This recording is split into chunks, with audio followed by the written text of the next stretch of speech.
Welcome to the cityCURRENT Radio Show. I'm your host, Jeremy Park. We're honored to bring you inspiring stories of organizations and individuals making a difference. And with that in mind, we get to talk about an organization that is focused on zero waste, which is really cool. We have Ben Weir. He's the Director of Business Development and Sales Innovation for Loop. So Loop, let's talk about really cool and creative what you're doing, obviously focused on environmental sustainability, zero waste, as I mentioned. So give us a little bit of backstory for Loop.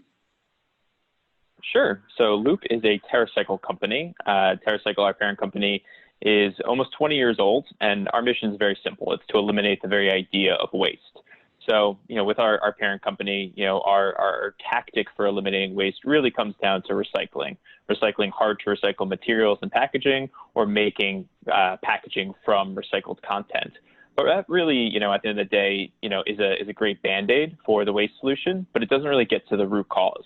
And, from all of our research and looking at, competitive examples and historical ways of consumption, we've really identified the root cause of the waste problem, probably only about 50 or 60 years ago. And it's this idea of disposability or single use.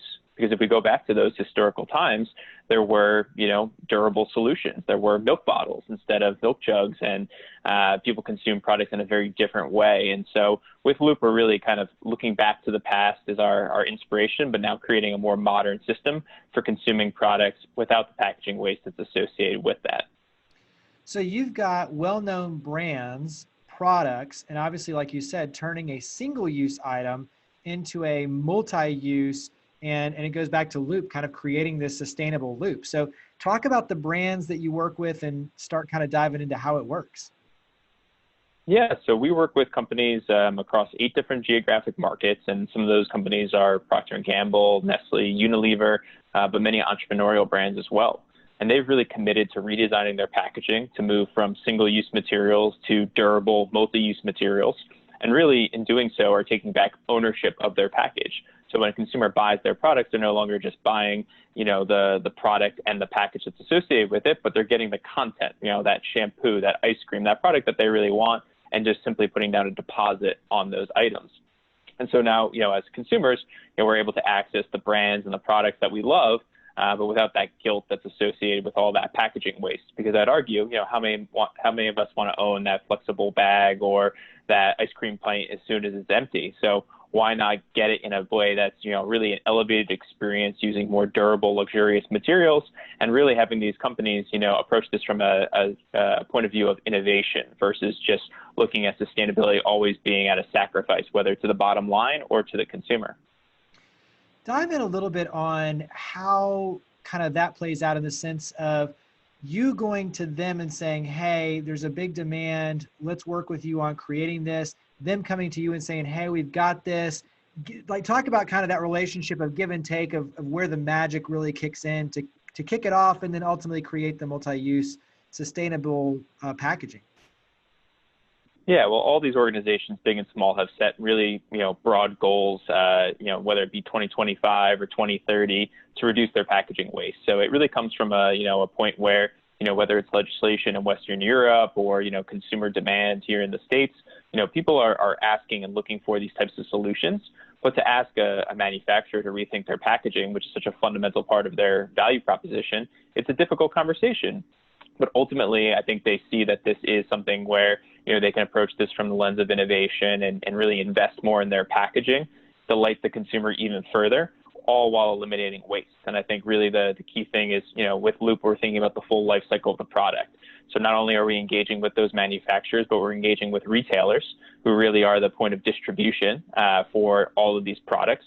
And Loop is really acting as the waste management company now of the circular economy, where our chief roles are to collect back the packaging, sort it out by manufacturer type, and clean and sanitize the packaging in a way where it can be reused upwards of 100+ times.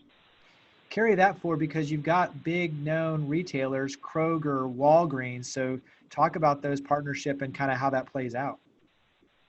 Yeah, I mean, ultimately, all retailers, at some point are going to look at, more waste-free solutions, whether it's a bulk refill section of their store or, in some cases there's, packaging-free sections and dedicated stores. But, really, at the end of the day, these are going to be more burdensome for the consumer. Many times it's going to be more expensive, or at least not, you're not going to find those name brands that you really know and love. And so, for the Loop value proposition for retailers, we offer them the ability to work with the manufacturers they're already working with, give their consumers an elevated product experience, and really seamlessly integrate into their existing channels.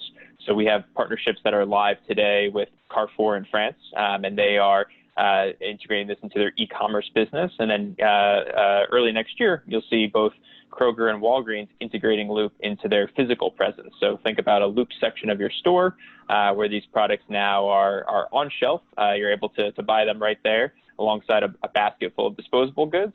And when you're finished with those products, you can bring them back to that same store or any other Loop bin that might be located at a fast food restaurant or a municipal location, and really create a very convenient experience. Because ultimately, we've seen that, the rise of single-use materials comes from a consumer behavior of convenience. And so if Loop is to truly scale, it must be as convenient, if not more convenient, than the disposable alternative. Talk about what that means on the global level, because as you mentioned, this isn't just here in the States, you're working in France. So, as you expand, how does that start to navigate between the different countries and cities, and to just talk about scalability in that regard?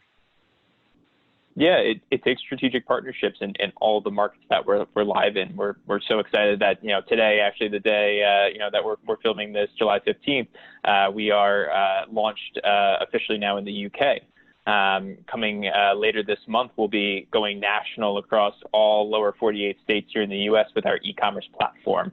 And really, it takes a collaborative effort between all of those key parties. So, we have to go into a region where we have interest, whether it be from a brand or from a retailer, build those partnerships, find local solutions for warehousing, for cleaning, and really create those strategic partnerships that's going to allow us to enter a market in a pilot stage, but then ultimately scale that partnership. And we do so by working with the for-profit sector, but also the nonprofit sector. So we're working with city governments, we're working with the World Economic Forum, Ellen MacArthur Foundation, groups that help enable us to really execute against our mission.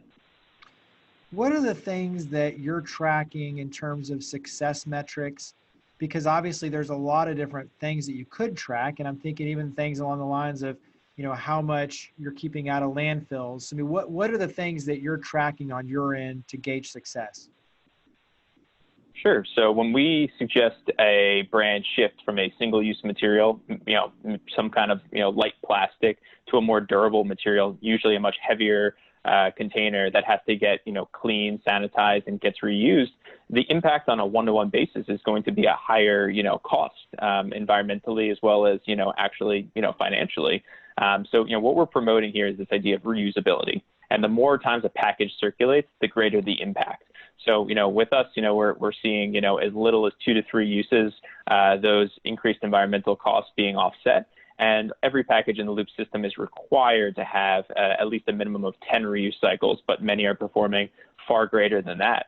And that really enables us to really look at all, the key metrics within a life cycle assessment and understand that the solution that we're proposing, if brought to life at scale, is meaningfully better for the environment across any number of factors, not just waste.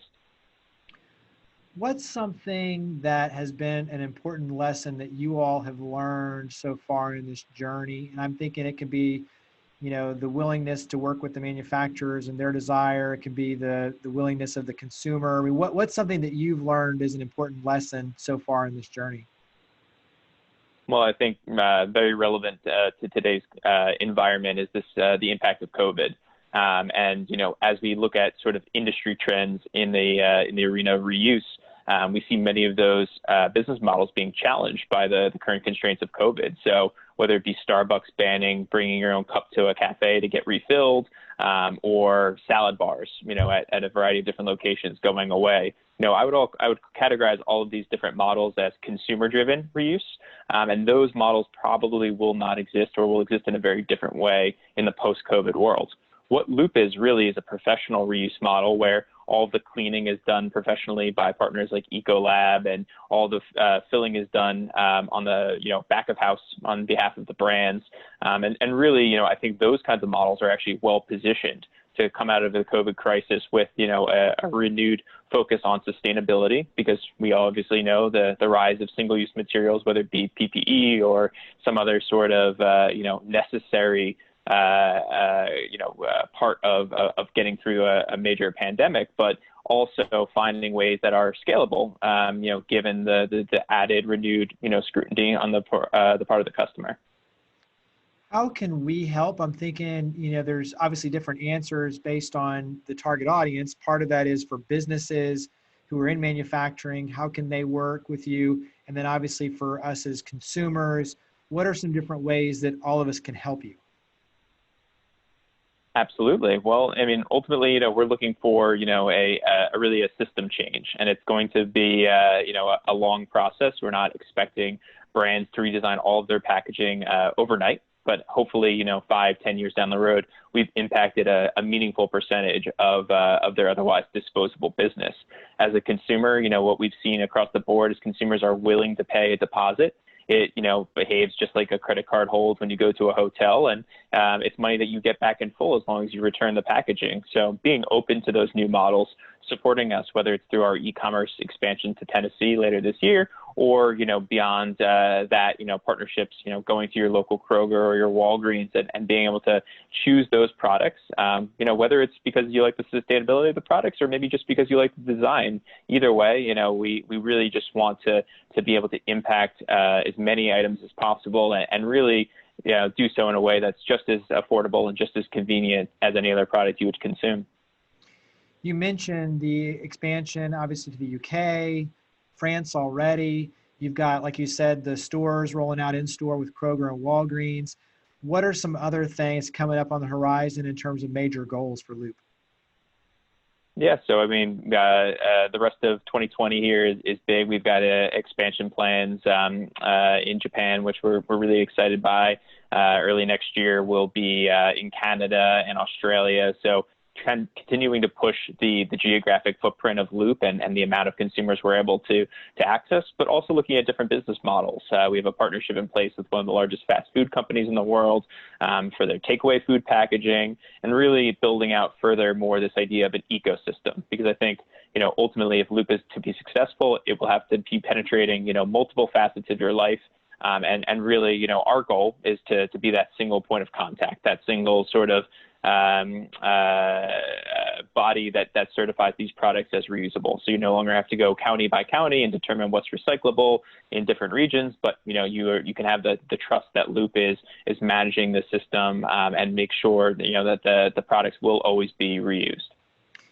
Yeah, and I think that's an important piece, is the psychological on many different levels, is for the consumers to really buy in and understand and obviously make those purchasing decisions. And then, like you said, really reaching scale between restaurants, like all these different businesses that really could be engaged. And I think that's where, for you, making it easy really will allow that change to happen much greater, but also much quicker.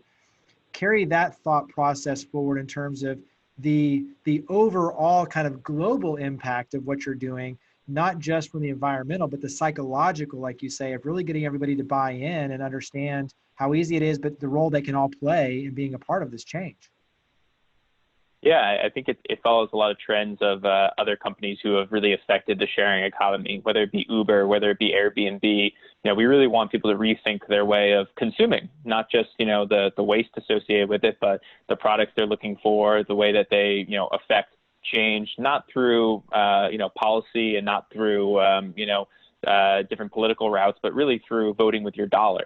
And we really believe strongly in that idea. And, Loop is a for-profit business. We're proudly for-profit, but we're a social organization. And the goal of making money is never at the, offset of our mission, which is to eliminate waste. So we really believe we have a scalable business model. And we've hoped that, through our history at TerraCycle, we've really built that consumer confidence that, we're willing and able to disrupt the market and offer hopefully something that's a really compelling solution for consumers. Last question is the easy one, is talk about website, social media. Where do we go to learn more? Sure. So website in the U.S. here is loopstore.com. Please feel free to access it. Like I said, we'll be expanding from our current service area, which is most of the Mid-Atlantic region, to the lower 48 states, and that change is happening really on a rolling basis.